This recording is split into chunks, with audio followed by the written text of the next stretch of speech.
of a bill shortly entitled Sovereign Wealth Fund of St. Lucia.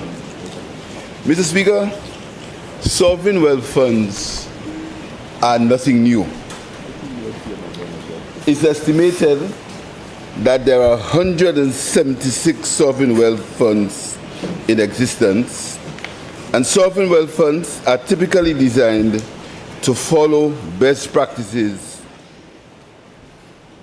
as codified in the Santiago Principles, which are voluntary guidelines designed for the International Forum of Sovereign Wealth Funds. Mr. Speaker, sovereign wealth funds were not spoken about just recently. In 2017, there was a draft bill that proposed a sovereign wealth fund for St. Lucia. That was in 2017. And Mr. Speaker, here are the basic principles under which our sovereign wealth fund will be run. The legal framework for the solid wealth fund, Mr. Speaker, and I quote from the Santiago Principles, the legal framework for the sovereign wealth fund should be sound and support its effective operation and the achievement of its stated objectives. The sub-principle of a sovereign wealth fund is as follows. The legal framework for the sovereign wealth fund should ensure the legal soundness of the sovereign wealth fund and its transactions. Sub-principle 2. The key features of the sovereign wealth fund, the legal basis and structure, as well as the legal relationship between the solid wealth fund and the other state bodies should be publicly disclosed. Mr. Speaker, the policy purpose of the sovereign wealth fund should be clearly defined and publicly disclosed. Where the solid wealth fund activities have significant direct domestic macroeconomic implications, those activities should be closely coordinated with the domestic fiscal and monetary authorities so as to ensure consistency with overall macroeconomic policies. There should be clear and publicly disclosed policies, rules, procedures, or arrangements in relation to solid wealth funds' general approach to funding, withdrawal, and spending operations. The sub-principle, the source of sovereign wealth funding should be publicly disclosed. The general approach to withdrawals from the sovereign wealth fund and spending on behalf of the government should be publicly disclosed. The relevant statistical data pertaining to sovereign wealth funds should be reported on a timely basis to the owner or as otherwise required for inclusion where appropriate in macroeconomic data sets.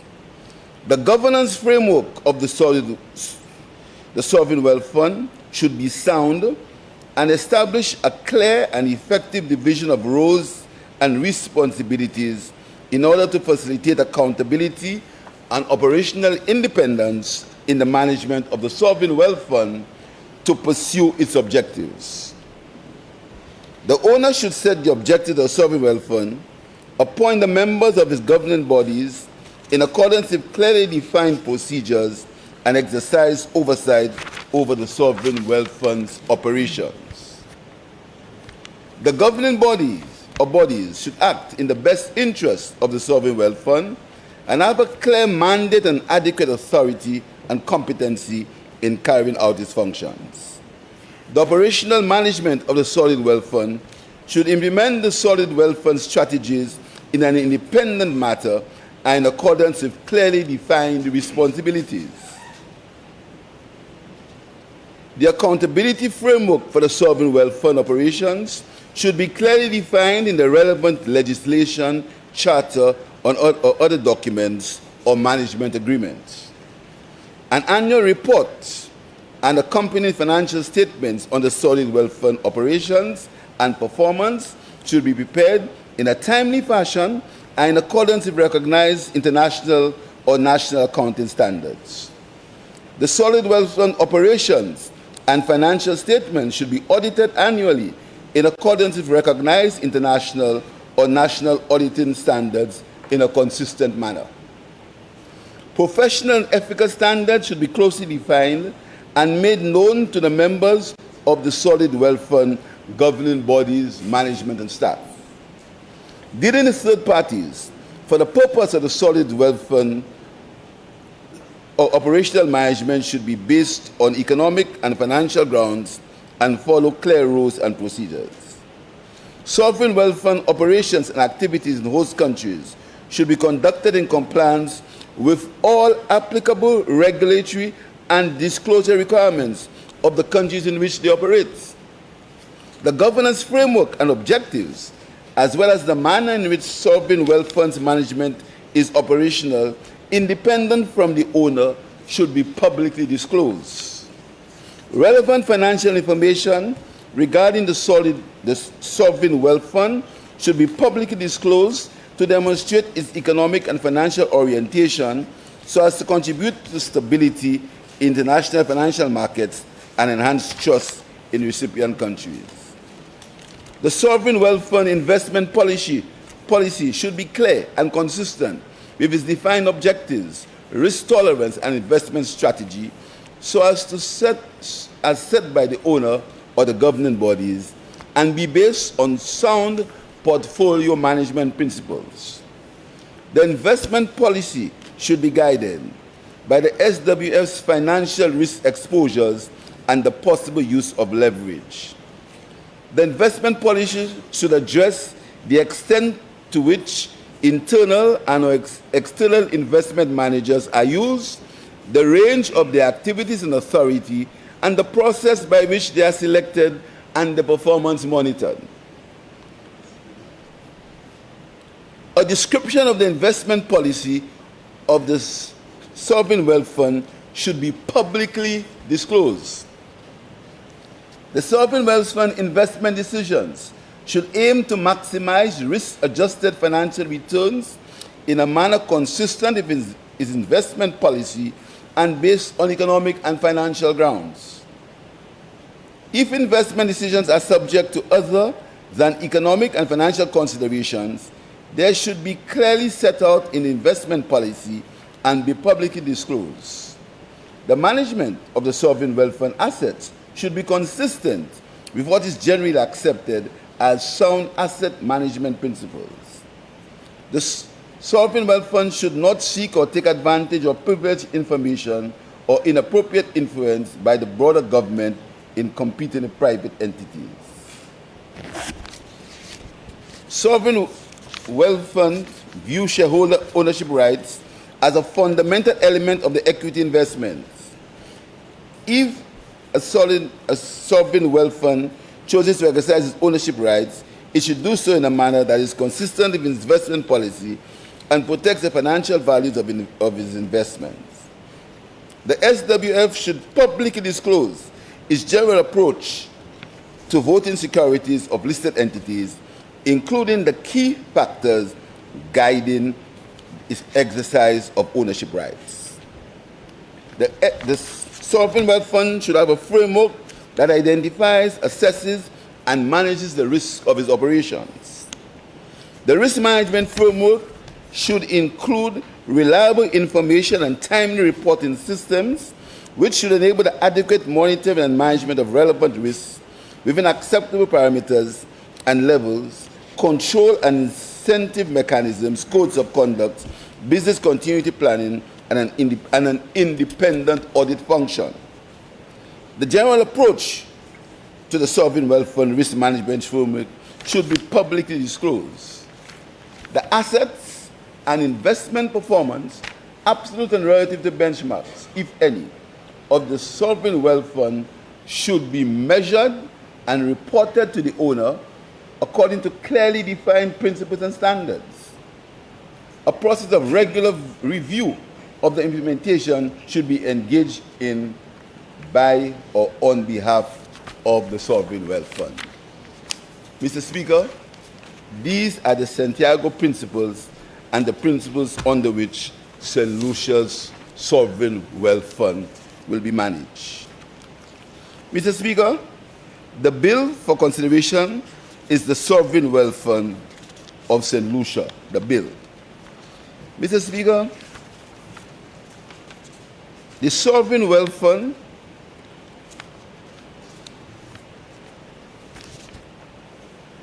and I go to part one of the bill, Mr. Speaker. And Mr. Speaker, you will allow me, I crave your indulgence, to go through the bill in its detail. So you can see, Mr. Speaker, that what is proposed and what is said is a fable and something which we will detail, and I crave your indulgence. So allow me time, Mr. Speaker, to go into detail. Because, Mr. Speaker, we have to show the people of St. Lucia fact and not fiction. We have to show the people of St. Lucia what exists in reality and what this honorable House is being asked to pass. Mr. Speaker, part one of the bill, establishment of a sovereign wealth fund. There is to be established a fund to be known as the Sovereign Wealth Fund.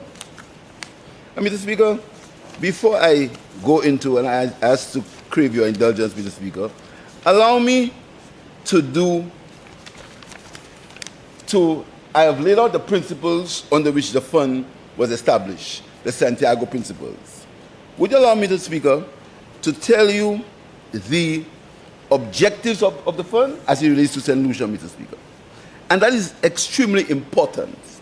Mr. Speaker, the Sovereign Wealth Fund objective will be to support investments in climate adaptation and mitigation in addition to sustainable economic development.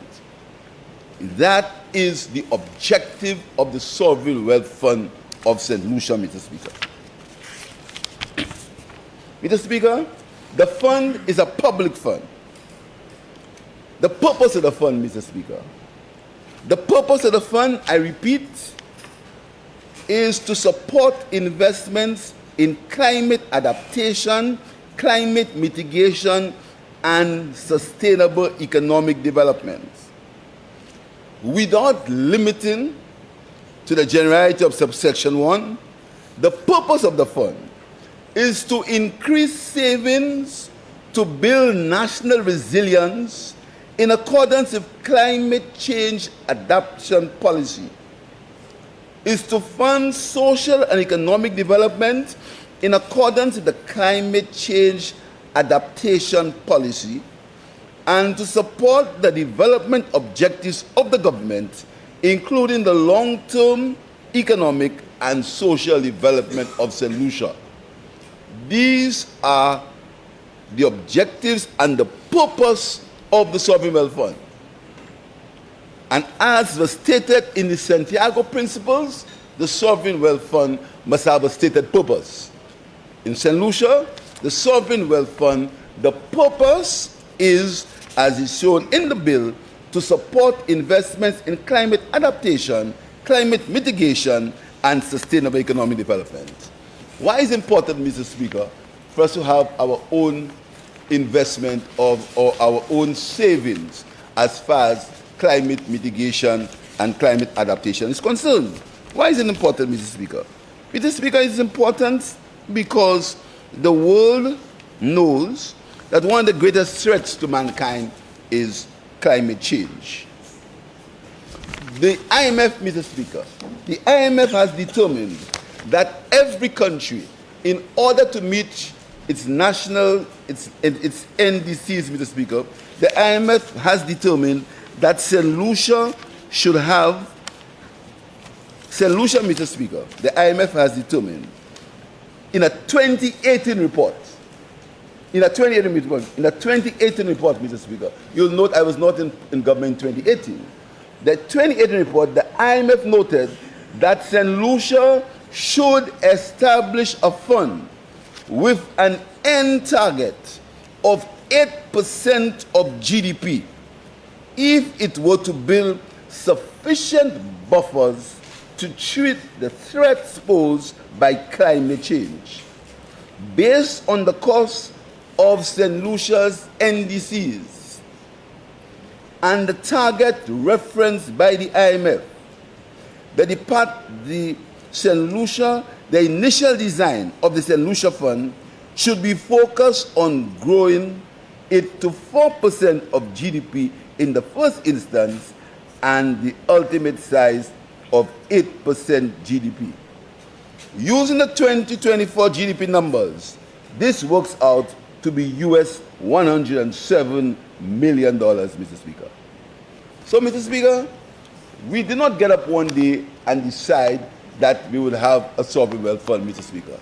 Mr. Speaker, we as a country with pride, and a country that believes in itself and its people, decided that we should start by creating our own pool of savings, using whatever resources we can. We should establish it in a sovereign wealth fund so we could begin to show the world that St. Lucia was taking its development seriously, and St. Lucia was a serious country run by serious people. So, Mr. Speaker, we designed the sovereign wealth fund based on the Santiago principles that I outlined earlier, Mr. Speaker. Mr. Speaker, I will go back, Mr. Speaker. And Mr. Speaker, you have me for a long time this afternoon. I will go back, Mr. Speaker, and back to the bill. What exists in the bill, not what's in anybody's imagination. What exists in the bill, Mr. Speaker? In the bill. That's what I'm going to go back to. And I'm going to quote the bill, and I'm going to quote the sections of the bill, so the students here can read for themselves and know what to listen to and what not to listen to.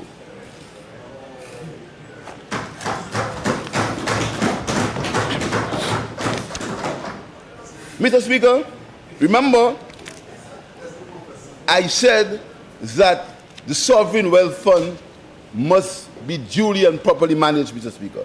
I come to part 2 of the bill, the management of the fund, Mr. Speaker. There we established the sovereign wealth fund of St. Lucia. The board is a body corporate to which Section 19 of the Interpretation Act, Cap 106, applies. So you go back to the Interpretation Act and you'll know what the board is, Mr. Speaker. Composition of the board. Remember, Mr. Speaker, I said in the Santiago Principles that the board must be managed by competent individuals, Mr. Speaker, with a clear path as to where we are going. And the path in this instance is to have a pool of resources for climate adaptation purposes. That is the objective of the fund, Mr. Speaker.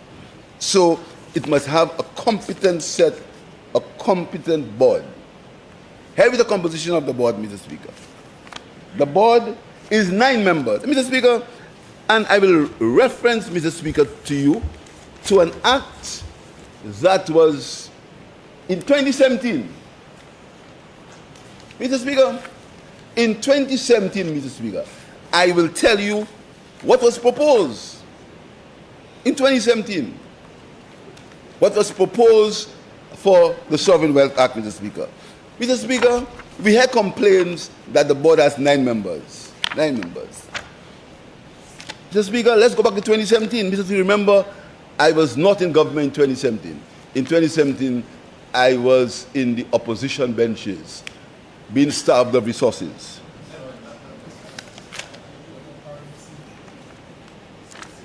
Mr. Speaker, the board, 9 members appointed subject to subsection 2 by the minister with the approval of cabinet. Get me? The board, in the old act, Mr. Speaker.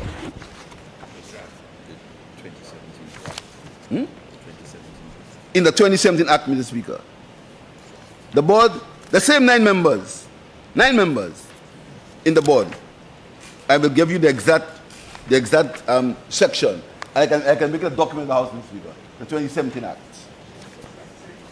Huh? Section 6.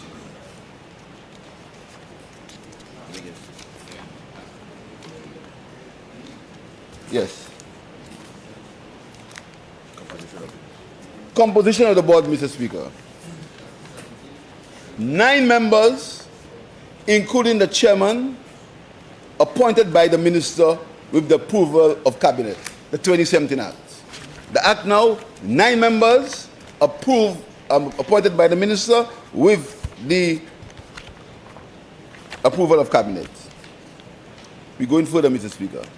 The bill, the act that we are debating today, the facts, it says, or the qualifications, Mr. Speaker, degree in economics, finance, accounting, law or a relevant degree, has over 10 years post-qualification professional experience in matters relating to law, finance, etc., etc. Then it goes, Mr. Speaker, to speak about the designation of the chairperson and deputy chairperson. Remember, Mr. Speaker, we were back to the Santiago principles that said that the role of the board members must be clearly defined. That is what Santiago principle said, Mr. Speaker. So here we are dealing with the members of the board, the designation, Mr. Speaker, the designation of the chairperson and the deputy chairperson. It goes further, Mr. Speaker, to state about the disqualification. How can somebody no longer be a member of the board, Mr. Speaker? The disqualification, and in section 8, it clearly what disqualifies you from being a member of the board, Mr. Speaker. That is clear in section 8. Mr. Speaker, it goes further and it speaks to the functions of the board. A clear principle in the Santiago principle. In the Santiago principles, the board must have clear and designated functions, Mr. Speaker. So where do we go? How do we go, Mr. The functions of the board, Mr. Speaker. The function of the board, Mr. Speaker, I just want to go back to the members of the board, Mr. Speaker. Disqualification. A public officer or other employee of the government cannot be a member of the board. Mr. Speaker, I want to just very quickly, Mr. Speaker, cross-reference to the National Economic Fund Act. Because, Mr. Speaker, in this country, we make disinformation part of the way we run business, Mr. Speaker. We compare the National Economic Fund Act to the Sovereign Wealth Fund. Two different things. Compare different things. Compare different, Mr. Speaker. The National Economic Fund Act, and I have it, and I want the students to check it. It's chapter 12, 29, chapter 12 to 29 of I want members of Parliament, Mr. Speaker, to look for it. Chapter 12.29. It's called the National Economic Fund. And I want other members to read it, if you haven't, and see is there any relationship between that and the Sovereign Wealth Fund. Look at the members of the board of the Sovereign Wealth Fund, Mr. Speaker. Look at the members. Director of Finance, chairperson, civil servant. Budget director, civil servant. Chief economist, civil servant. A representative from Invest St. Lucia. Invest St. Lucia board is appointed by the government. Representative from the Ministry for Commerce, civil servant. Representative from the Attorney General, civil servant. A representative from the private sector. Only one member of the National Economic Fund Board is an independent person from the private sector. Only one member. Look at the difference between that, Mr. Speaker, and the board of the Sovereign Wealth Fund, Mr. Speaker. You cannot be a public officer, you cannot be a member of Parliament, Mr. Speaker, and it states clearly who can be on the board, Mr. Speaker. His or her spouse is a director or is a full-time employment of any entity which the fund has made an investment. It says you cannot be on the board, Mr. Speaker. Functions of the board. The functions of the board, Mr. Speaker. To oversee the investment and management of the fund. The functions of the board. To oversee the investment and management of the fund. To determine investment guidelines. And that's going to be important, Mr. Speaker, as we discuss the fund lower down in the bill. to determine the investment guidelines, including the rules, policies, and directions that are most appropriate in relation to monies standing to the credit of the fund, in accordance with the investment mandate approved by the minister. Santiago Principle, clear investment mandates, clear Santiago Principle. In the bill, Mr. Speaker, in section 9 of the bill, Mr. Speaker. Listen, Mr. Speaker, Santiago Principles, there must be public disclosure of the investments of the Sovereign Wealth Fund. Look in section functions of the board, Mr. Speaker, 9E, to make reports such as the quarterly reports available to the public, including on a website. I want to read again to you, Mr. Speaker. We spoke about accountability and public knowledge. Functions of the board. Subsection 2E, to make reports such as the quarterly reports available to the public, including on a website. Anybody can on a website, Mr. Speaker. These days, they put anything on websites. So anybody can be able to go on the SWF website and see what's there, Mr. Speaker. Listen, Mr. Speaker.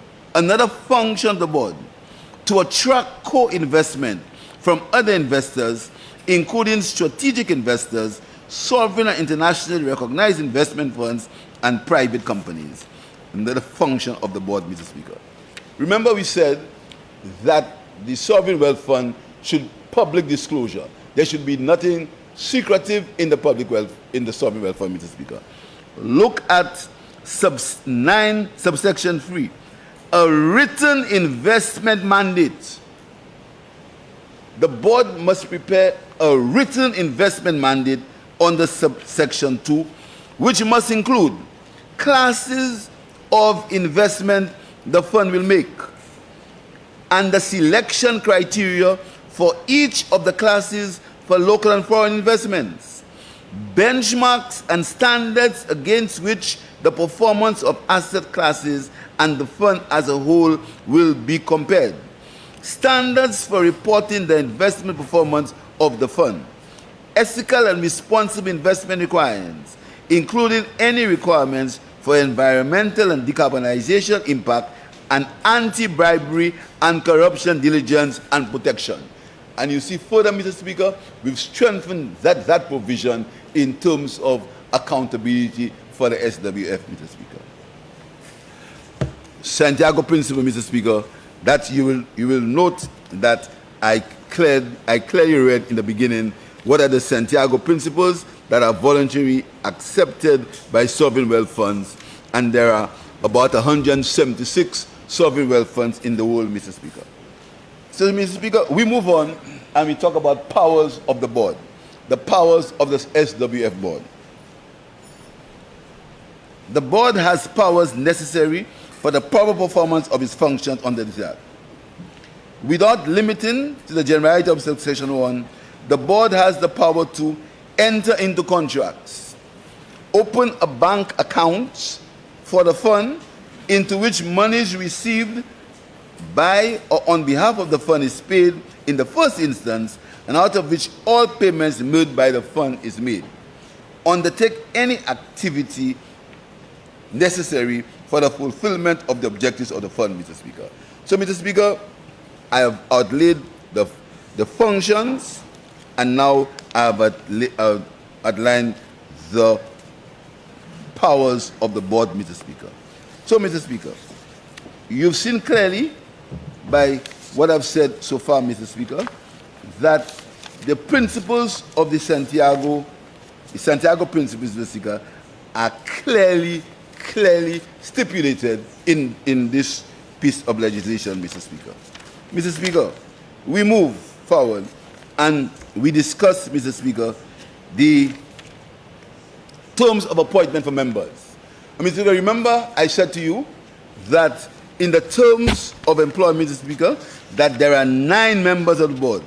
And Mr. Speaker, it is clear as to the purpose why there are 9 members.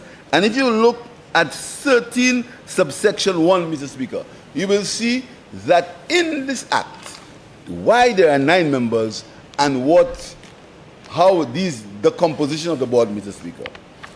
3 members appointed for 5 years. 3 members appointed for 4 years. 3 members appointed for 3 years.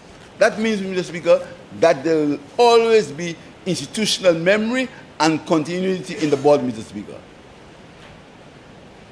Always be. Because there are 9 members and they are rotated, Mr. Speaker. But listen, Mr. Speaker, under 13.2, a member of the board shall not serve for more than 10 years,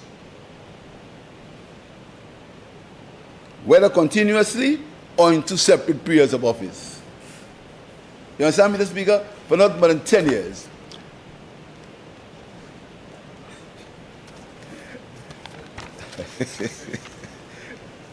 Mr. Speaker, I would speak about serving for 10 years, but I just have an aside. And forget it. Mr. Speaker, so that is the terms of appointment of the board, Mr. Speaker. And it says, Mr. Speaker, it goes further, and it says how a member can be suspension of a member, resignation of a member, revocation of the appointment. All that is clear, Mr. Speaker, according to the Act. But, Mr. Speaker, I want you to turn your attention to a very important feature of this Act, Mr. Speaker. I want to turn your attention, Mr. Speaker, but before we go there, we will deal with the meetings of the board, clearly outlined. It says declaration of anybody who has a personal interest, what's the quorum, the role of the corporate secretary, and you may note, Mr. Speaker, that we chose a corporate secretary instead of a chief executive, because the 2017 bill spoke of a chief executive, but we decided that it is better for corporate secretary, Mr. Speaker, that would be able to perform both functions, Mr. Speaker, both functions. So, Mr. Speaker, we get now to I want to turn attention to section 31, Mr. Speaker. And, Mr. Speaker, you will, in these situations, you must always remember the intention of the government. The intention of the government is not to create any body or any fund where you just go in when you want. You just go in and tell civil servants that it's not their business to tell you what to do. You not go in and say, mind your business. That's not our policy. That's not your job is to work as a civil servant and not tell me what to do. That's not how we do it, Mr. Speaker. And that's enshrined in the law. Because, Mr. Speaker, I turn your attention to section 31, directions from the minister. Listen, and I want to read it, Mr. Speaker. I want to put it on the record, Mr. Speaker, for honorable members. Section 31, direction from the minister. Subject to subsection 2, the minister shall, in consultation with the chairperson, give to the board of directions of a general character as to the policy to be followed in the performance of his functions in relation to matters appearing to him or her to concern the public interest. I want you, Mr. Speaker, honorable members, to listen clearly. Listen clearly.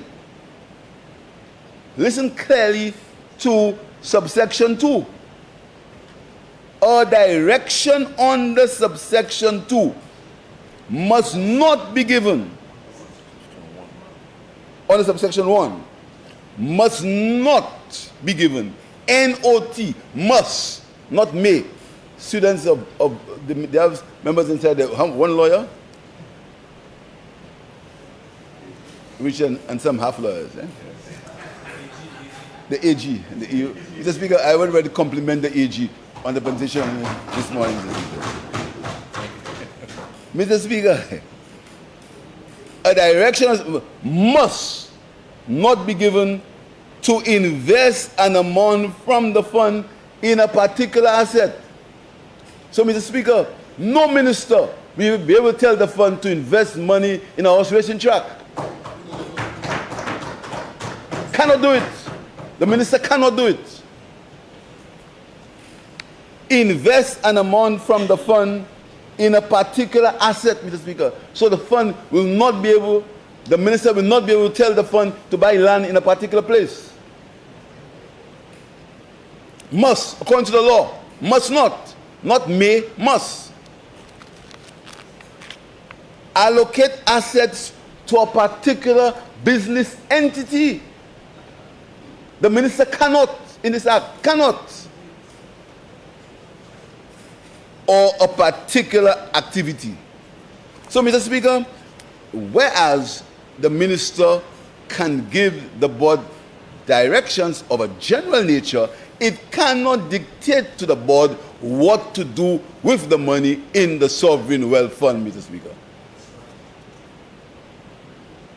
It cannot. Mr. Speaker, we go further and we speak about tax exemption, Mr. Speaker, for the board. And then we go to the custodian, Mr. Speaker. And Mr. Speaker, I want to make it clear that the custodian of the fund is not the investment manager. And as you go further, we'll tell you that there is a clear distinction between the custodian and the investment manager. The custodian and the investment manager are two different entities. Custodian, Mr. Speaker. The board shall, on the advice of the minister, section 33, appoint by instrument in writing, in terms and conditions, the board, on the advice of the minister and cabinet, determines a custodian for the fund. A custodian for the fund under subsection 1 holds the property of the fund in the name of the custodian, or if the board authorizes, in the name of one or more of his nominees. The functions of the custodian appointed under subsection 1 includes protect the fund's assets and take all necessary administrative measures in relation to the custody of the assets of the fund, maintain internal control and records that clearly identify the nature and value of the assets of the fund and cash, the ownership of each asset and cash, and the place where the documents of the title pertaining each asset are kept. Carry out the instructions of the investment manager in respect of investments. Carry out the instructions of the investment manager in respect of investments unless the instructions are in conflict with the offering document or other constitutive documents. Clearly, Mr. Speaker. So the custodian of the fund does not decide where the investment must take place, according to the law. So the custodian does not decide where to invest or how to manage the investment. Speaker, section 34, the investment manager. The board may appoint an investment manager under subsection 1 if the board is satisfied that the investment manager meets the technical qualifications. Qualifications in law, economics, in accounting, etc., Mr. Speaker. And that is what it's all about, Mr. Speaker. And then it gives you the functions of the investment manager. Two clear and distinct different bodies. The custodian and the investment manager. The law clearly stipulates the functions of the investment manager. The investment manager, Mr. Speaker, to implement the investment guidelines, including rules, policies, and directions, and investment mandate in respect of the investment of funds. So, Mr. Speaker, you see the layers of accountability and the layers of authority. The board, overall, The corporate secretary works for the board, the custodian in charge of the assets, and then the investment manager that says where it must be, the money must be invested, but you must get the authority or the board must agree. Very clear. And the board must have public accountability in that they must publish on a website the investment of the sovereign wealth fund. So, Mr. Speaker, you have the functions of the investment manager. And the investment manager, Mr. Speaker, must prepare a report on the subsection 1D. He must prepare a report, Mr. Speaker. The report must speak about the investment policies, an explanation of the performance of each investment, including comparisons with the expectations of the board, an explanation of the manner in which the investment policies were complied with during the financial year, a list of agents appointed by the investment manager, and other information that the board considers necessary. Clearly defined, Mr. Speaker. In that report, I remember we said that these reports must be public and published on the website of the SWF, Mr. Speaker. Mr. Speaker, we move further and we talk about the oath of secrecy and confidentiality, the normal situation, Mr. Speaker. And then we go to revenue of the board. Revenue of the board, Mr. Speaker.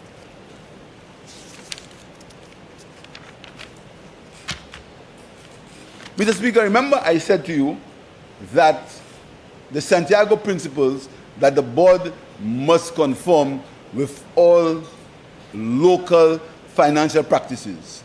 That is clear in subsection 39.1.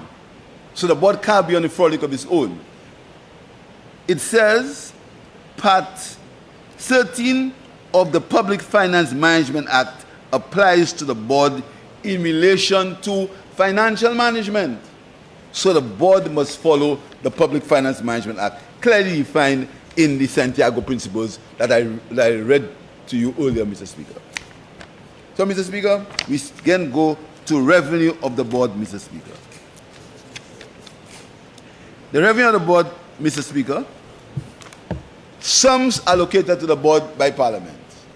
So the Parliament may decide that this year we are going to allocate $2 million to the fund. That's part of our contribution to our climate adaptation policies. We're going to put $2 million in, Mr. Speaker. That's one way. Other sums that may be payable or to or vested in the board in respect of matters incidental to its functions.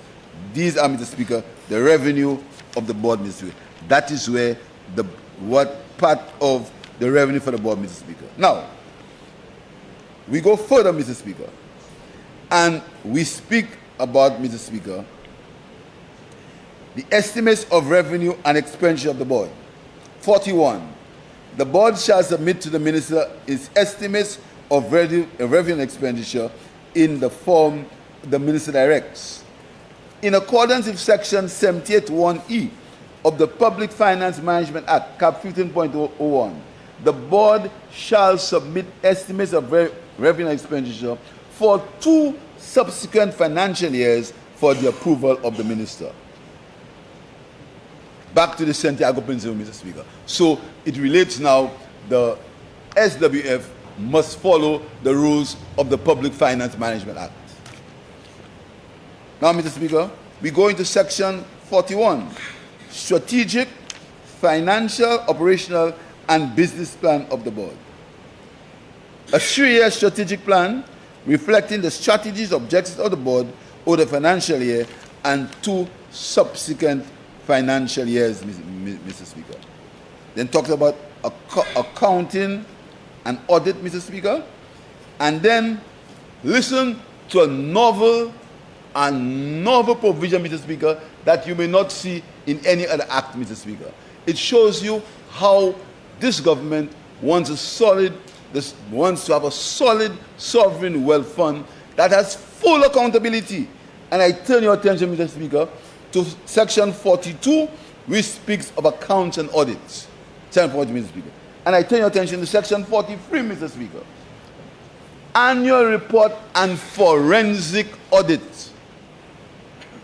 Annual report and forensic audit. Because, Mr. Speaker, audit reports may not tell you, they work according to accounting principles. Regionally, internationally accepted auditing principles or accounting principles. These are audit reports, Mr. Speaker. But we are saying that you have to go further, and it has to be mandated according to the law. Every 3 years, the board must submit itself to a forensic audit every 3 years to ensure that everything is in order.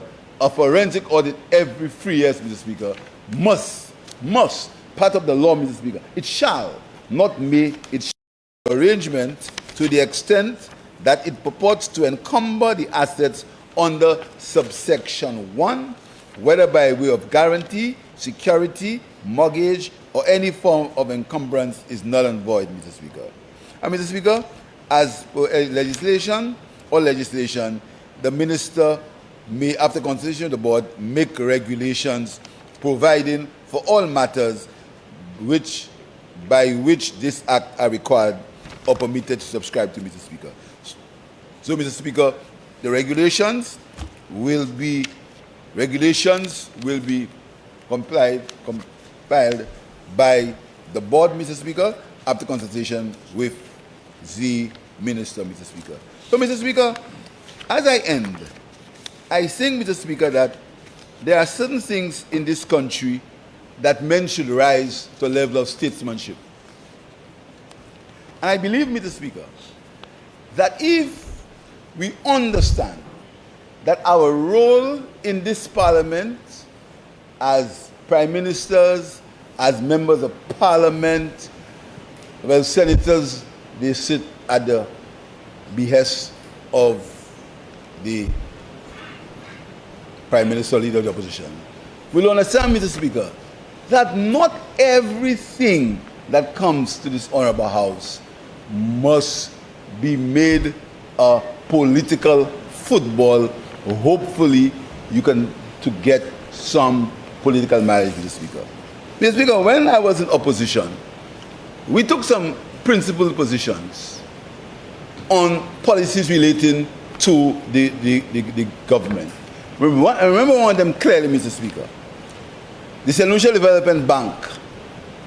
I was in opposition, and I said that I don't think that the government should have gone this way. But I said to them, if it's your desire to go this way, have the bank properly capitalized so the bank can perform its functions, Mr. Speaker. We also, when we were in opposition, Mr. Speaker, we said to the government that when it came to borrowing, if the borrowing was necessary, we would have supported it. That was under Kenny Anthony.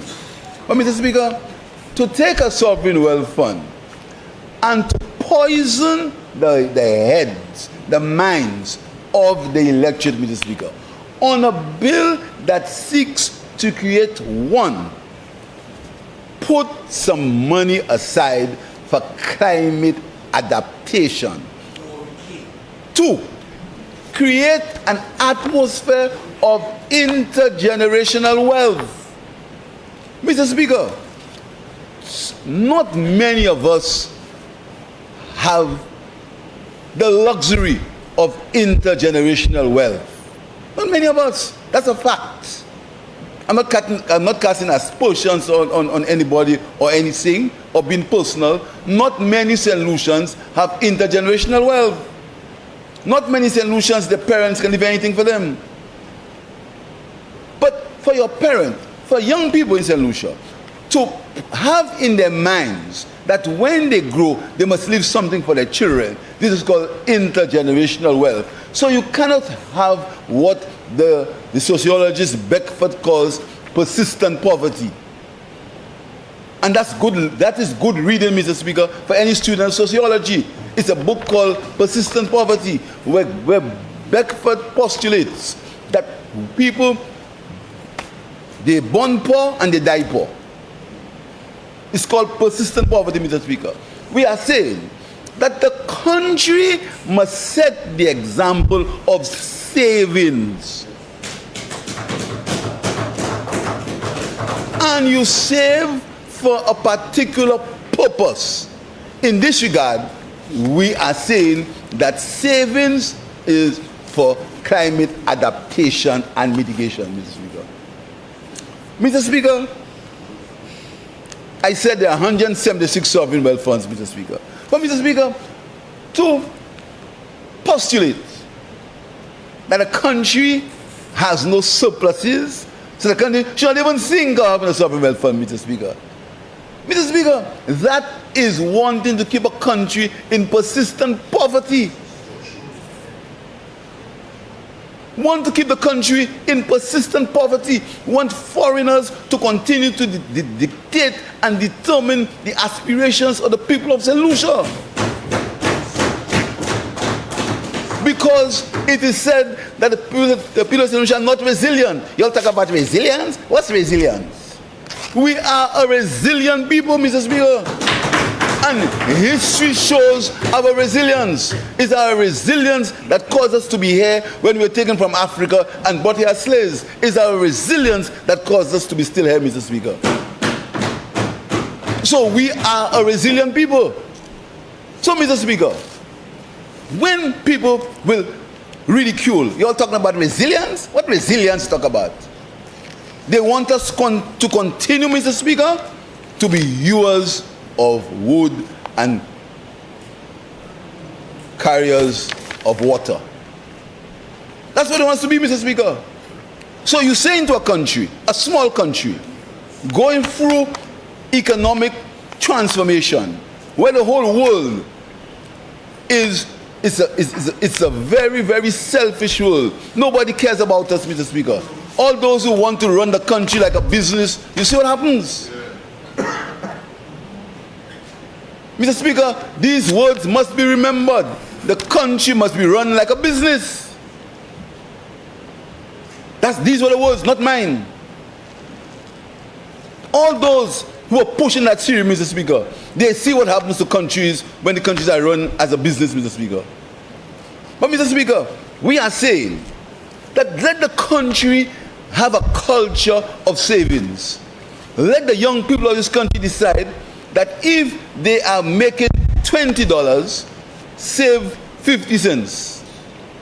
Don't spend all. Let's develop a culture of investment. And this is why, Mr. Speaker, in our next